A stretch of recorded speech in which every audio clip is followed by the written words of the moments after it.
question is like, Habanero tequila. yeah, do you like spicy things? I don't. And I don't like tequila. After you call me average white man, I'm spicy, girl. By the way, we're recording now, so I have one thing to say, and that is when I find myself in times of trouble, Corinne and Joey come to me, speaking words of wisdom, long lost pals, long lost pals, long lost pals, long lost pals, long lost pals, speaking words of wisdom, long Mm-mm. lost pals. I don't know this one, dude. It's the Beatles. I don't even like the Beatles, but a number of syllables matched up. Overrated band though. And you were like close enough. They got like two good songs, in my humble opinion. There's like the Beatles stands and all that stuff. Not for me. Welcome to Long Lost Pals, episode 11, double ones, once, if you will. I'm Joey. I'm Corinne. And yeah, we had our first little episode with timers last week, and we're getting right back into it with timers. This is a show of segments, so we'll jump into our first one, which is bottom five, where instead of listing top five of a given category, which everybody else does, we list our bottom five. And this week, we are doing fictional athletes. So people from I TV I shows. gotta say, when you first pitched this, I was like, fuck, I don't even know. But like the more I started to research, I was like, damn, this is gonna be a good fucking list. So just clarification, I feel like a really popular one that everybody talks about, like there's like this meme of like Ryan Gosling and Remember the Titans. I hope you didn't pick him because that's like a real character. But everybody's like, people love Ryan Gosling, don't know he was a liability at cornerback. No, he was like a real person supposedly. Gary Bertier and Julius were real people as a real team. Oh yeah. So we don't use it's like made up complete people that Yeah. don't exist. Yeah. I will go first since Corinne went last week. We have 2.5 minutes on the clock. Uh, once it starts. In number five, I am starting with Wesley Rush. So I just wanted full transparency here. My first two, I've never actually watched the show or the movie. I've just seen clips. Wesley Rush is from The Duff, the movie.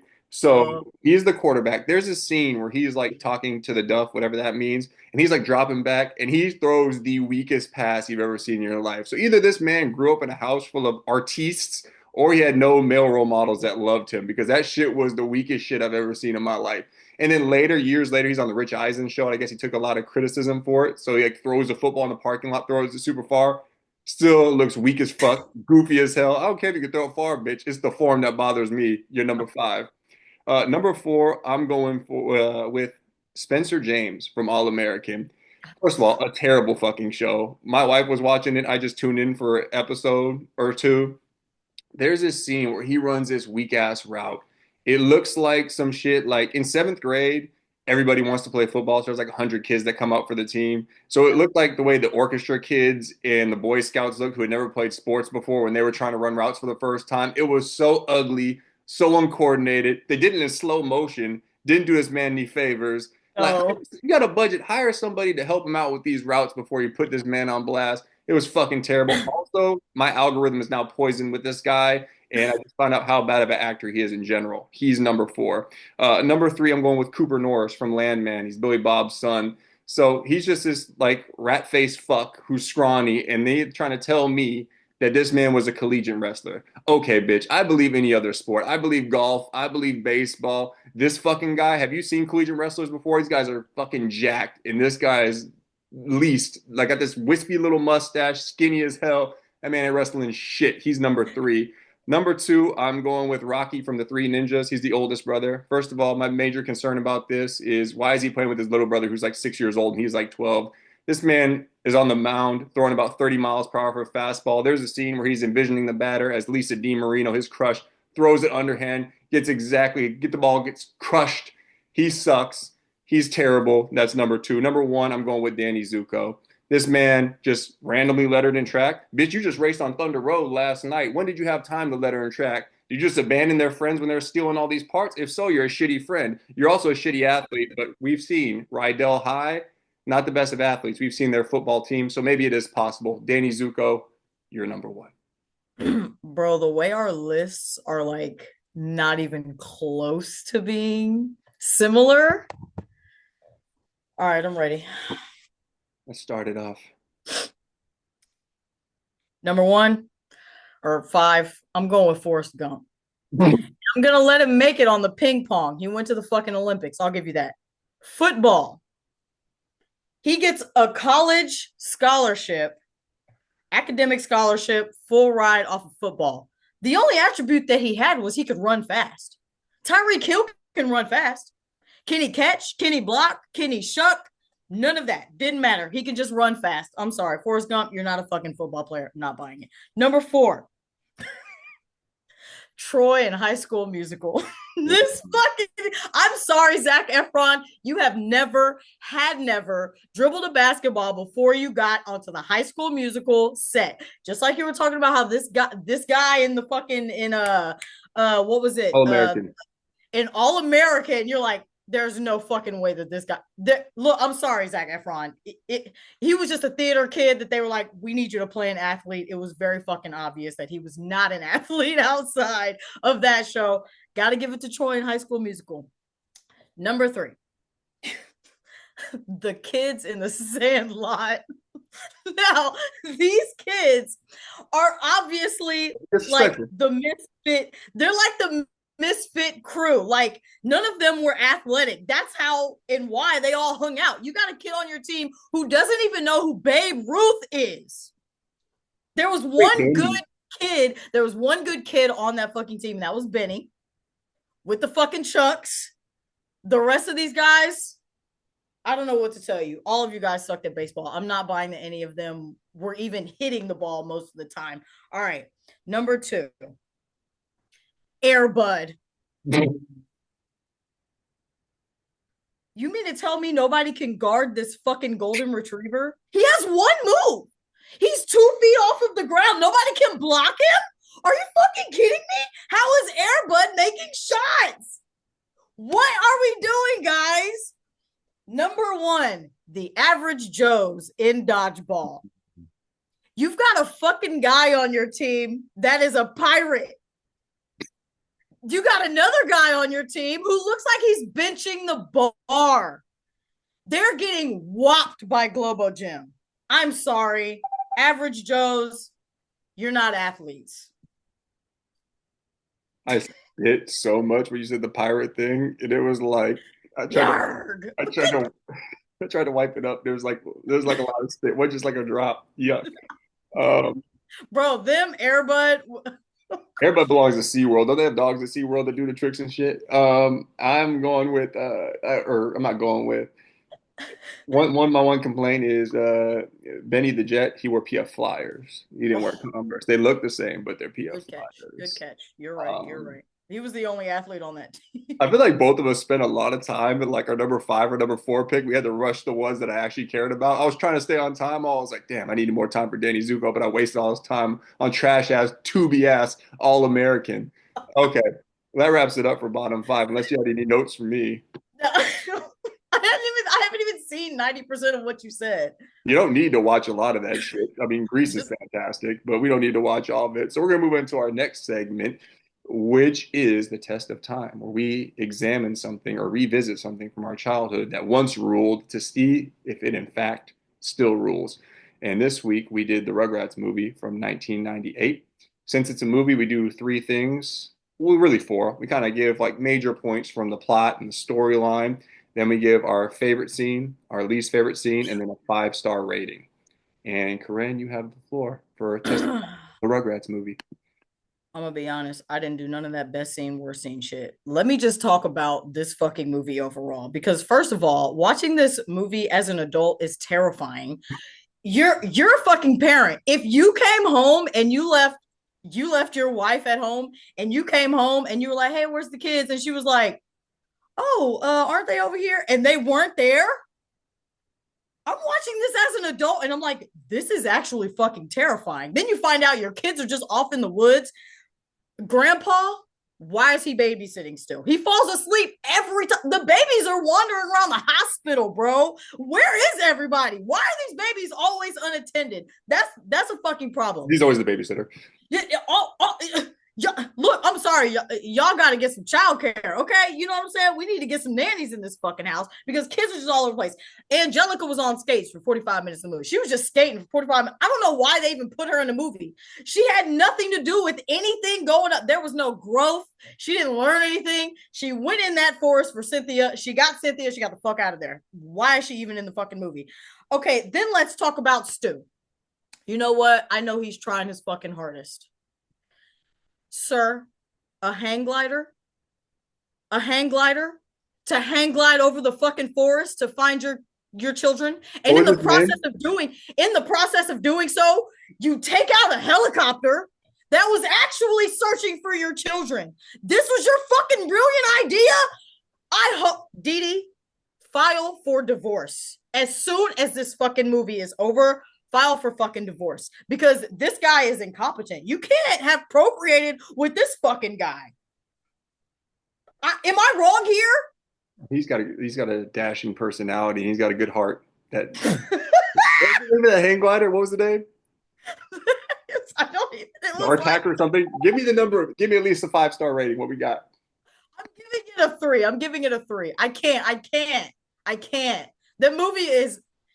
It's scary watching this as an adult. I'm not gonna lie. As a kid, you know, we were like, "Yay, babies are having adventures" and stuff. As an adult, then there's like that nudity scene where Tommy's diaper drops. I was like, "What's There's a lot happening?" of shit. Let me just get into mine. All right. That's So your turn.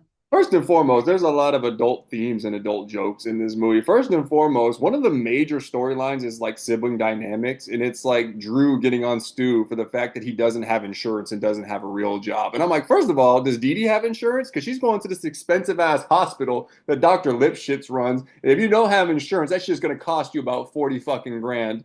So that's the weirdest part. And then, not weird part, but then they talk about how he needs to make ends meet.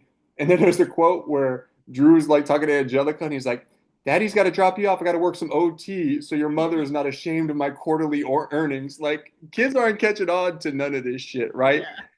There's a joke where they are about to say penis, and they cut it off where they say penis. There's a circumcision joke somewhere in there. Like, what are we doing? I guess they had to throw the adults some bones because they knew they were in this movie for an hour and a half.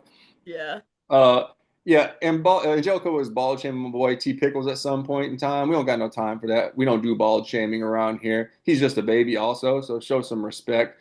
Stu runs a mattress truck off the highway and just keeps on driving. Like, that's not problematic. That could give you some jail time, pal. And then the guy who drives the mattress truck just abandons it like it's no big deal. Whatever. So another thing, one of my first notes of this whole movie was, God damn it, Phil and Laura ugly. Like, I know it's cartoon babies, but these are the ugliest fucking kids I've ever seen. And their personalities match their goddamn looks because they're terrible friends to Tommy. They try to send Dill back to the hospital. Dill's a little bit of a handful, right? They're trying to take him back to the hospital. Then they give him away to a monkey. Then they just abandon Tommy in the woods. Shitty friends. I don't care if they redeem themselves at the end. Terrible. There's a really dark part in there, by the way, where Tommy's wielding this can of smushed bananas like it's a murder weapon. Then he sees his reflection, sees what monster he's become, and kind of pulls it back. That was a little wild. My favorite scene where him and Dill finally get along underneath the tree where they're protected, share a blanket together. My least favorite scene, the babies singing in the hospital. They're like all have adult voices. They look like aliens. It's creepy. They pee and make a rainbow at the end. It's really fucking weird. I give it 3 stars out of 5. I'm not saying it's worth 3 stars in terms of all cinematic creations. I'm saying in terms of what you're expecting and what you're getting on like an animated movie made for 6 to 8 year olds, I give it 3 stars. It was a wild movie, bro. Watching that as an adult, I was like, It's a lot of questions I have. A lot of questions. wow. Why did you? They're putting these. Angelica goes off of a cliff, fam. She goes off of a cliff with the dog falls off the bridge. I was like, they were putting these babies through the fucking ringer, bro. She really has it the worst, to be honest, because she's in rollerblades the whole time, and half of it she only has one rollerblade. So you got one sock, one rollerblade. But why did they give, if all the babies have baby voices, why did these set of babies that sing this creepy ass song only have adult voices? That's the part I didn't understand, and that's the part that was really weird to me.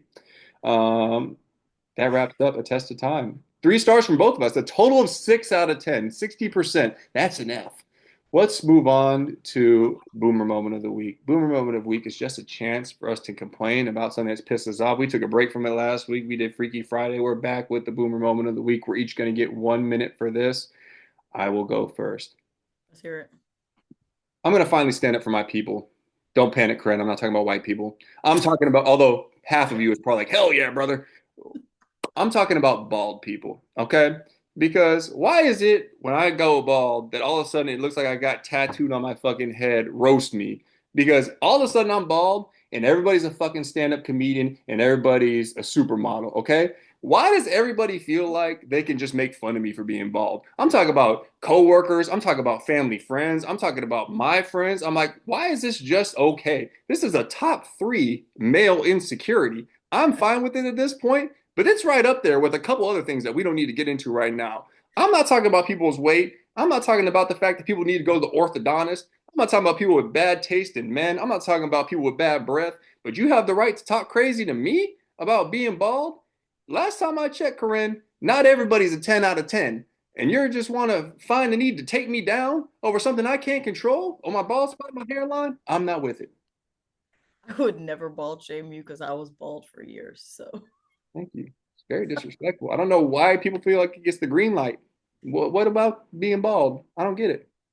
I'm too nice these days. I need to get my edge back. People I met after like 2009, 2010, they're like immune from me being mean to them. Like my friends I met before that, but everybody else is like a different friendship. yeah, like there's a level that you can't go to, player. I let a lot of shit slide that I shouldn't, but I let a lot of shit slide. All right, let me go. My complaint this week is people who don't read their emails. See, I'm the type of person that I like to give you all of the information up front because I don't want no questions. I don't want you hitting me up for anything else. Here is all the information that you need. People are not reading the fucking email and they're calling me, asking me questions that were in said email. So now, if you don't read my email, then I can make a joke about you being bald. But if you did read the email, then I wouldn't call you a bald son of a bitch behind your back because I'll be like, he's actually reading the things and responding accordingly versus these people who are calling me, asking me questions that I already fucking answered. I don't like talking to people, which is why I try to give them as much information on the front end as possible. How did we get here? I'm not gonna lie, that's a really big weakness of mine in the workforce. I hate emails. I hate them, and I'm not great at responding to them. And some days, I'm one of those people. I got like 1,000 Oh unread my in God. my personal inbox. But you are about to get anxiety medication so you can handle things like this. Your boy went to a psychiatrist. We'll see how this goes. Maybe an update later. He just called me out. But I'm taking care of my mental health and wellness because I'm trying to be the best person, husband, father, friend I can be. So maybe I'll start responding to people's messages. If I don't respond, it's not on purpose. I got something going on in my brain. Let's move on to quick news. This is when we go through 5 topics of current events in kind of a rapid fire manner. We're going to get a minute and a half for these segments. I'm just going to pull up, or for this segment, I'm just going to kind of pull up the questions so I have them prepared so I don't waste any time, Corinne. But are you ready for quick news? I'm ready. Let's hear it. All right. Well, C. Breezy is in jail in England for reportedly whopping somebody over the head with a bottle of 1942 over 2 years ago.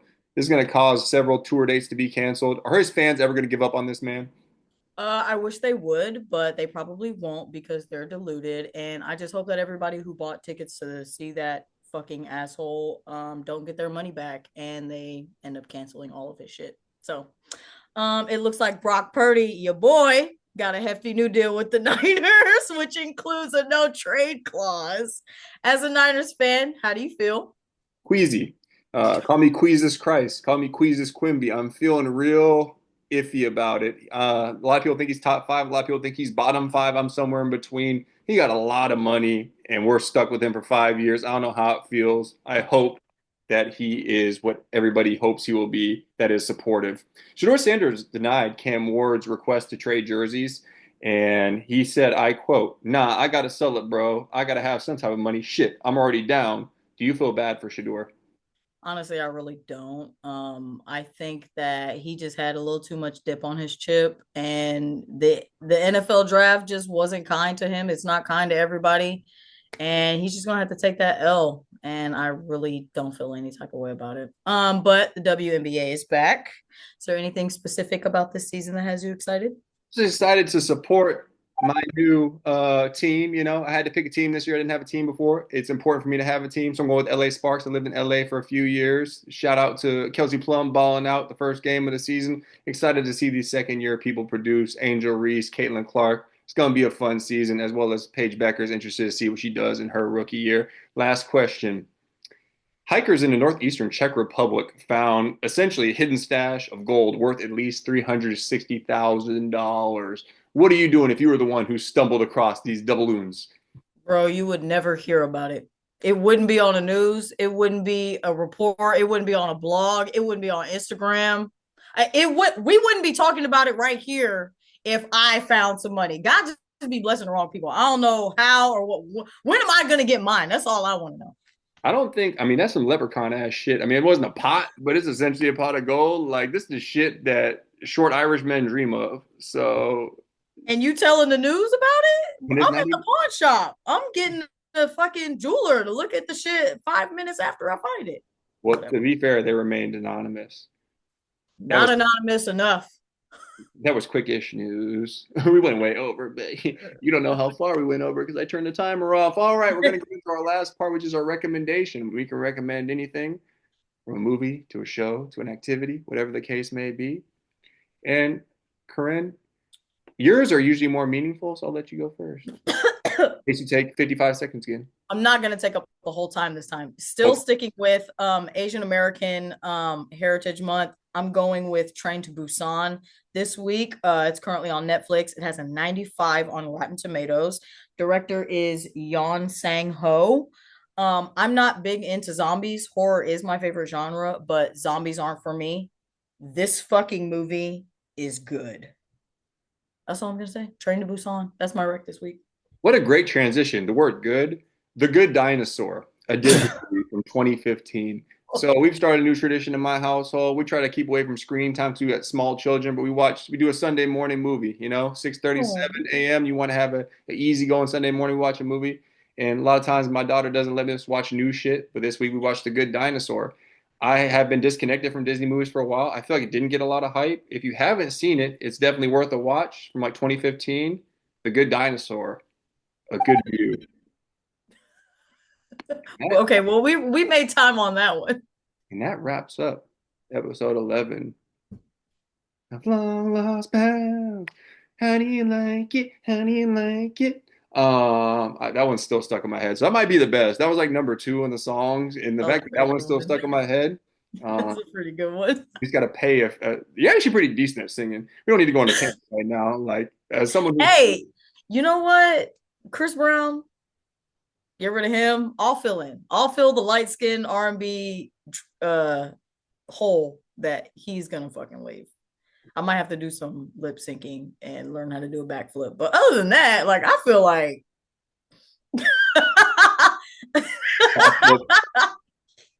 anywho, I'm interested to see. Well, first of all, if you are tuning in, if you're a loyal listener, if you're one of three, we appreciate you. Um, my mom. Shout out to my mom. Shout out to your mom. I was drinking tequila during today's episode, so it was harder for me to formulate thoughts, and some things took a lot longer than I thought. So, this episode turns out a little shaky. My bad. But you know what you got to do, Corinne, even when things are shaky? You got to stay fly. See you for episode 12, Three People.